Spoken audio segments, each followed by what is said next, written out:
Okay, so I done got interrupted. I don't know how many times, and I'm not gonna do this no more. Okay, because in 2024, you gonna see it all. No editing, no cutting, nothing. It's gonna be straight my life. That's it. Okay. Okay. Anyways, so I wanted to talk about First Corinthians 7. Yeah, First Corinthians 7, 1 through 9, and this is talking about Paul's teaching on marriage. And the reason why I wanted to talk about this particular verse, chapter and verse, is because I was going through a rough patch in my marriage with my husband.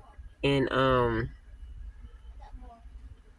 I did not need to say all that. But anyways, um so I was going through anxiety. And this was after I had Dream, and then after I had my last baby. So it was going on and off, on and off. But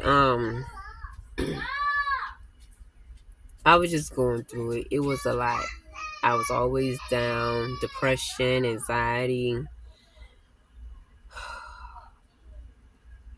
pain. I was just going through it. Lots of fatigue. I just didn't feel like having sex. So, of course, he wasn't pushing away. I was pushing away. But he wasn't pushing away from me. No, he never really tried to reach out to other women, his exes or anything like that. He never tried to do any of that. Um, but what I'm trying to say is that I'm getting out of my comfort zone. I don't like talking on the phone, video, anything like that. I hate doing it. But I'm getting out of my comfort zone and I'm being real. I have learned while reading First Corinthians 7, 1 through 9. Now concerning the things whereof you wrote unto me, it is good for a man not to touch a woman, nevertheless to avoid fornication. Let every man have his own wife, and let every woman have her own husband. Let the husband render unto the wife due benevolence, and likewise also the wife unto the husband. The wife hath not power of her own body, but the husband. And likewise also the husband hath not power of his own body, but the wife. Defraud ye not one the other, except it be with consent for a time, that ye may give yourselves to fasting and prayer, and come together again, that Satan tempt you not for your incontinency. And that is 1 Corinthians 7, 1 through 5.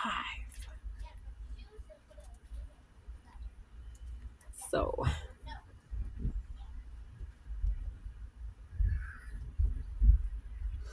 we are not supposed to not give your husband or your wife sex when they want it. We are supposed to. So I was being selfish. What is she doing, y'all? So I was being say hello. Hello.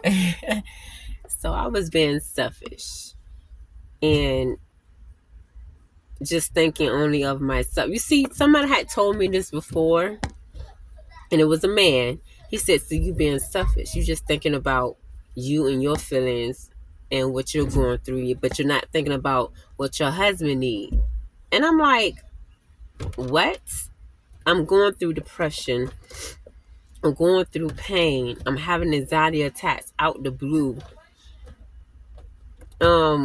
How the heck I don't feel like having sex? How am I just thinking of myself? Reading this part of the Bible and other parts of the Bible dealing with marriage, I was being selfish. What? What?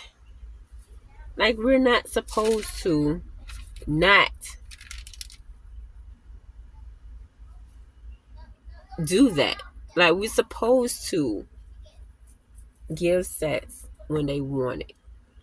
Unless, like it says in the Bible, defraud ye not one another, except it be with consent for a time. And we have done that before, okay? Agreed to not having sex for a week or 3 days. He can't even go a week. But anyways,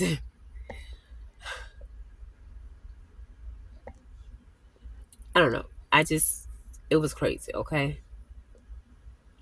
Um, it is a lot in the Bible that we are not supposed to be doing, but we do anyway because we think it's right. Like, we think it's supposed to be just for ourselves. Like, we are thinking only of ourselves when we're not supposed to be thinking only of ourselves. That's being selfish, and we're not even supposed to be selfish. We are supposed to put others before us. I'm getting tired of these bugs and these flies. We are supposed to do that. Your husband comes before you.